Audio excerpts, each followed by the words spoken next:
Good morning, good evening, good afternoon. My name is Ava St. Clair and I'm your advisor this evening for this Virgo March 2024 reading. Virgo, it feels fresh. It feels springtime, but sexy.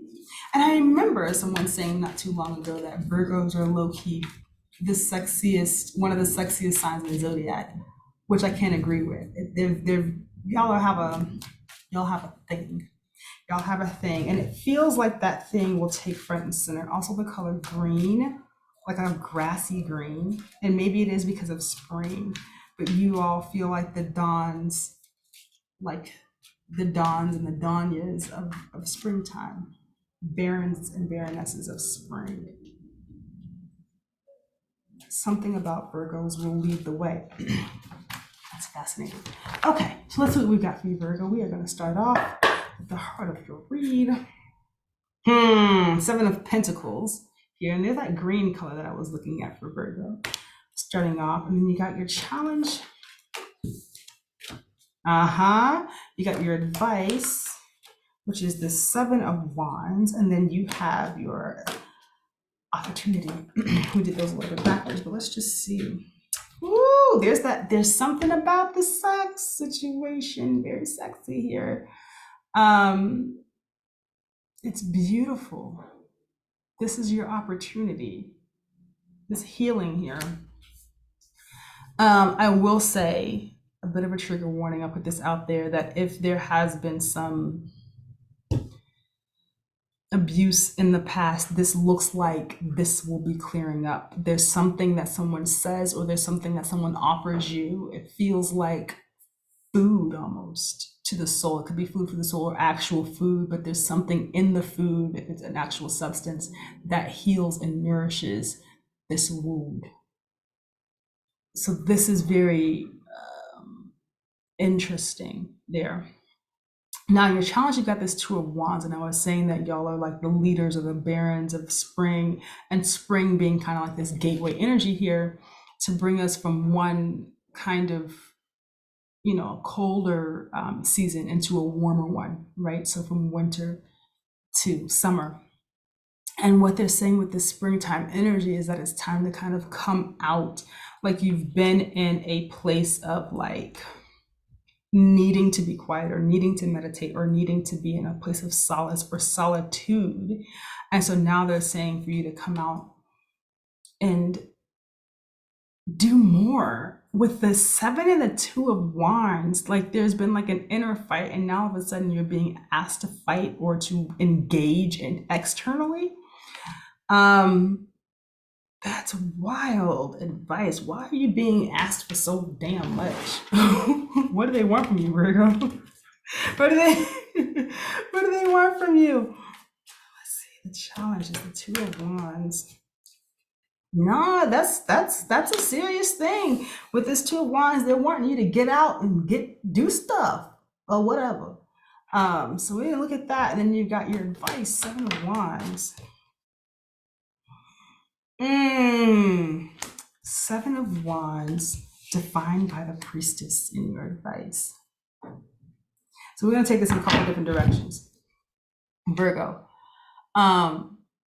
there's something you need to do that you're not trying to do. The look on this High Priestess face is like, nope, I'm not doing it. I'm not fixing to do it. But you kind of know it's coming or something.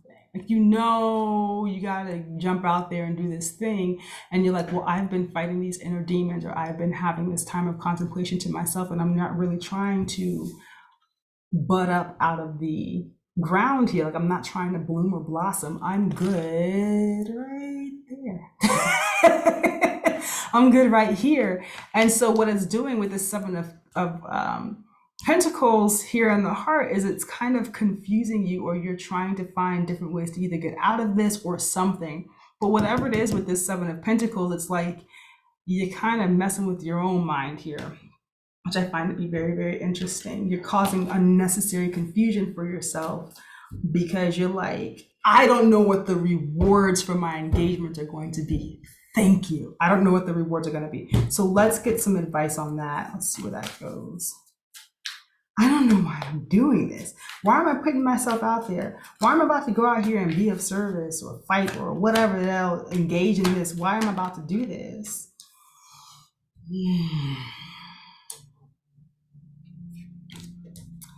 And what spirit is saying, well, we want you to get out there because that next level, that glow up, that's why I'm saying the sexy thing is coming up. That next level for you requires engagement. You're not going to know or you're not going to understand everything it is that you need to know or understand in order to get to the next level without this engagement. You're not going to get it doing this. This high priestess energy, it's lovely, it's powerful, but you've done as much of it as you can do. It's not going to get you to where you're trying to go.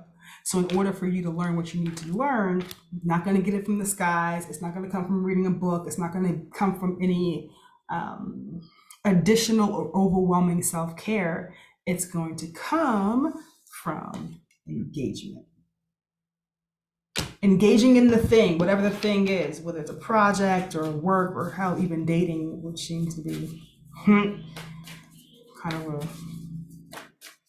challenge these days. But they're saying in order for you to get what you want, you basically got to get off your ass. And I like that this Ace of Wands is here because it's almost saying the power that you need in order to move you through that, in order to power it, does come from your sacral. So the sexiness is basically what's going to move you forward. Not this. Woo! Shedding old skin. Now this is really nice. This is a lot of compassion. So you have shed old skin in the Shaolin Master. So the shedding of old skin talks about you leaving this other stuff behind in order for you to graduate, in order for you to level up.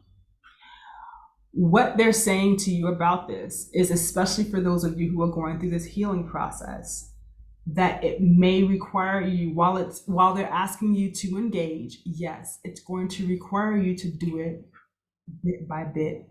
Take it easy. You can't sit in the house or wherever and just kind of think on things, and you can't just run out there and go. If your comfort zone is like right here, they're asking you to take this step, and then this next step, and then this next step, and this next step.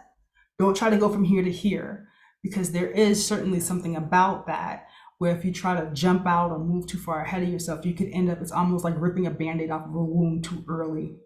So step by step, by step, by step, little by little, so that you're healing and moving along, creating new experiences to replace the old, not so great experiences, so that your body, mind, and spirit know how to trust itself. Okay. And a third, they said, and a third. So you got this meditate and contemplate energy, new moon in Pisces, right? And the energy, sure enough, that's coming out here with this Neptunian energy is very foggy. Conclusions are within reach, and communication is key. Very good. So you've got these three kind of coming out here. And what I'm seeing here with this meditate and contemplate, the energy does have a lot to do with you. Again, if you're going to meditate and contemplate, then you do it a little bit, and then you wake up the next day and you make a move. And then you do it a little bit, and then you wake up the next day and you make a move. Conclusions are within reach is exactly what we were talking about. We were saying, like, hey, in order for you to get to that next level, you're going to have to engage to some degree. And then lastly here, you've got communication is key. So these are kind of going in order, right? Meditate first, and then it's like, hey, in order to get to the next step, you gotta, engage, and then you've got communication is key. And this communication to me is bringing up two things. One is your communication between the parts of self, mind, body, soul, spirit, all of these parts of yourself being in alignment with each other. So this is exactly why it's important for you not to just run out there, because your ego or your body or whatever, one part could want to do something, the other one's like, I'm not finished yet, I'm still doing something. So this is definitely about taking this slowly as you move towards the next place. The other thing is, I'll tell you right now, communication with other people.